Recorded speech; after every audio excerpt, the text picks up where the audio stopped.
Yo, what's poppin' everyone? Welcome back to the Shuffle Squad. Zach Lesage here. Today we're going to continue to cover over some more Prismatic Evolutions decks. In this case, we're going to be covering over Ceruledge EX. Now, Ceruledge EX is a deck that kind of popped off at the beginning of the Surging Sparks format. There's a handful of players that got day 2s at regionals, and the deck completely stopped existing after that from a major Pokemon tournament kind of standpoint. Maybe we saw a few players at locals playing this deck, but it kind of went from being a viable deck to not seeing really any success on a grand scale. Well, fast forward to maybe a couple weeks ago, we saw the Champions League Osaka event in Japan with over 5,000 players. Players are back on Ceruledge EX, and I have some of the reasons here to kind of share with y'all, and of course, that's really going to be the basis of this video. If you haven't already, give this video a like. It really helps boost the YouTube algorithm. You can also let us know in the comments what you think about Ceruledge or anything at all. That also helps boost the YouTube algorithm. And don't forget to subscribe. We're so close to 25k subs. Would be much appreciated. Now, Ceruledge EX is all about using its Abyssal Flames attack. Now, Abyssal Flames is really going to be kind of the only attack that we're attacking with. When it comes to Ceruledge, we're not looking at Raging Amethyst as much as it does 280. We're looking at Abyssal Flames doing 30 plus 20 for each energy card in our discard pile, not basic energy card.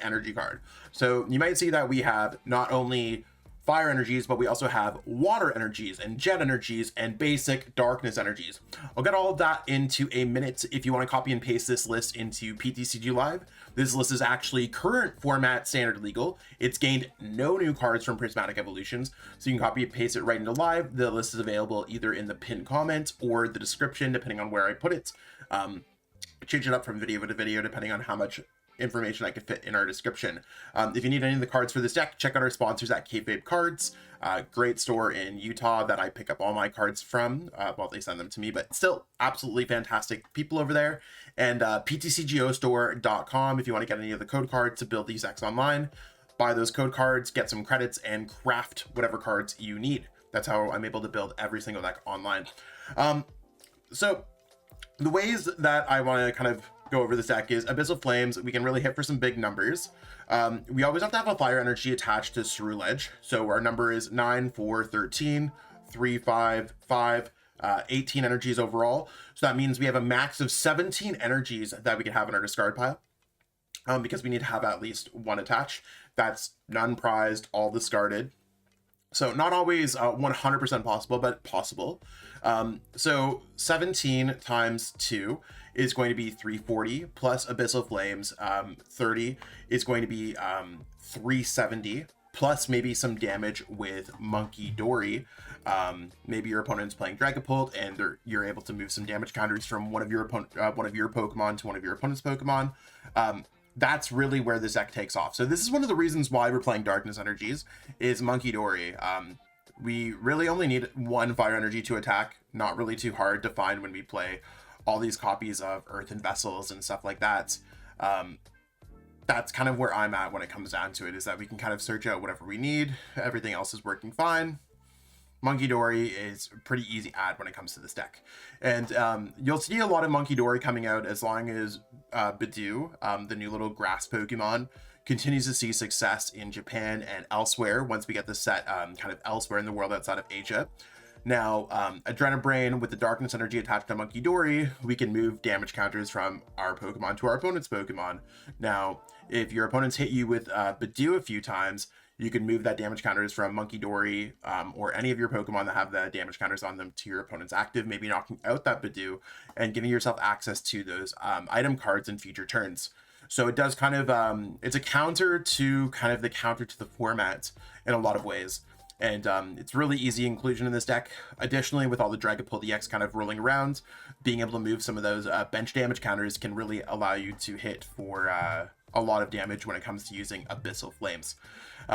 Now, another thing that you might see is the water energies in this deck. That's going to really be for Palkia VSTAR. Since we're already discarding all these energies and we're trying to get them in our discard pile, we might as well do something with the energies that we have access to. So we have a potential for another attacker in terms of subspace swell. Maybe you're playing against something that's weak to water. Maybe you're playing against something that you just want to hit for subspace spell. It just randomly comes up. That's cool. But mainly we're going to be loading up these extra energies onto our Pokemon like Radiant Greninja just to pitch them into our discard pile again. This will allow us to use Moonlight Shuriken, allowing you to take a single prize card Pokemon, draw potentially 2 prize cards, and then your opponent's stuck with a single prize card Pokemon in the active. So sometimes you throw enough stuff at your opponent and it just sticks. We do have kind of the regular like Fezandipiti, Lumineon, Radiant Greninja kind of to pitch, draw. Like Radiant Greninja is also going to be using concealed cards, but a little bit less common is going to be Squawkabilly EX. We're really just trying to pitch through these energies and discard cards at any cost. When it comes down to kind of pitching these cards, we do have access to Night Stretcher. If we do pitch something like a Ceruledge or maybe a Palkia piece or something like that. We also have Pal Pad if we pitch any of our supporters like Briar or Boss's Orders, because we can get those back. Same thing if we use PokéStop and we mill some of those cards, same idea. Night Stretcher you can't mill, Pal Pad you can't really mill because they're both item cards. We can always get those cards back whenever necessary. Continuing on with just ripping through our deck, we have Carmine allowing you to even use it on the first turn, so kind of like a supporter like Squawkabilly, allowing you to kind of draw through your deck really quickly and pitch things away really quickly.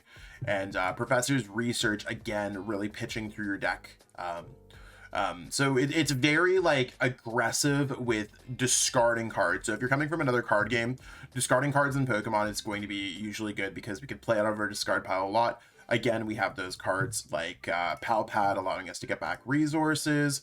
We have access to Night Stretcher allowing us to get back our Pokemon or maybe an energy. The energy you could maybe chain into a Radiant Greninja to concealed cards, draw some more cards. And speaking about discarding cards, I know that a lot of the lists from the Champions League Osaka went for more of a kind of Prime Catcher build, or at least a list that I was kind of looking at played Prime Catcher. I like Brilliant Blender when it comes to this deck. If you get it out early, you could just discard a lot of cards from your deck so you have a higher chance of drawing into what you want. Otherwise, you use in the mid to late game when there might not be using Badoo against you. So we have access to Brilliant Blender to kind of pitch those extra energies so we could reach those big numbers. I mean, Ceruledge is going to be great against Archaludon. It's going to be good against Dragapult. Like, there's a lot of things that it's good against. We lost the Regidrago kind of out of the format, being the big bad wolf. Again, that's another tough matchup. So it just seems like the glow up here is in the metagame shifting, not really any new cards.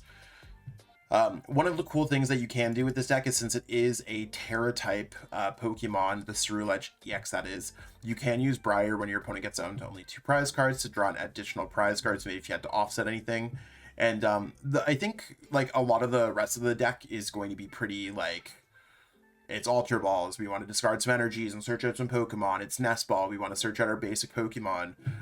Jet Energy is a card that you might not necessarily get at first, but if you go Fire Energy on Ceruledge and your opponent brings up, let's say, Palkia VSTAR that has 0 energies attached to it, and you've already used your Star Portal ability, how do you get out of the active spot? Well, you could play Switch, but Jet Energy is energy that you could attach to your other Pokemon like Ceruledge EX, and it still counts towards your energies in your discard pile. So we're just playing energy version of Switch because this deck is so discarding on energy focused, which I think is a really cool use of Jet Energy.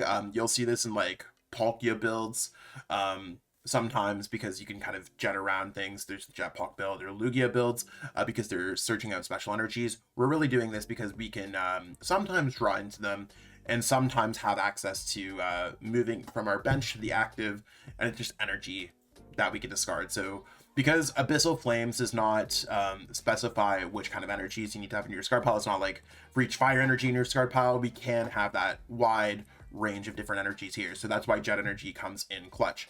I think it's a deck that I need to experiment with a little bit more.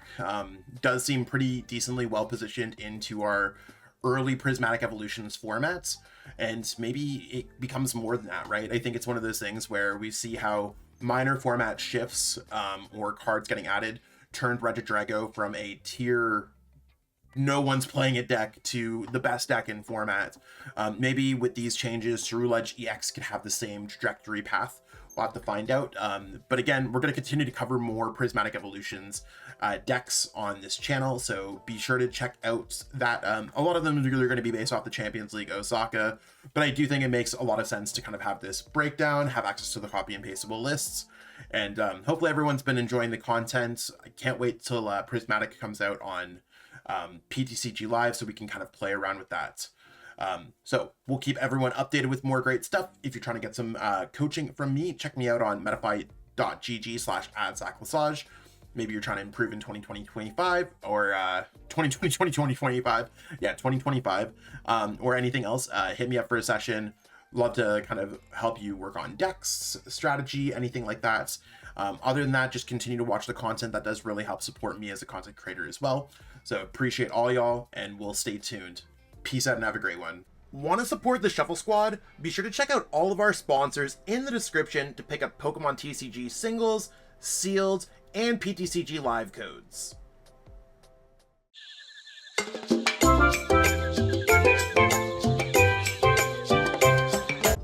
You made it to the end. Thank you so much for watching this entire video from the Shuffle Squad.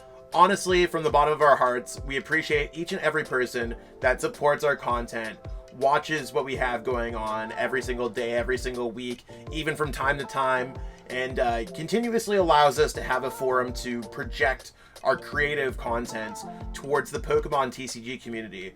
So if you haven't already, be sure to give this video a like, subscribe to the channel, and even leave a comment to help boost the YouTube algorithm. That being said, we'll catch you with our next video. Thanks again. Take it easy.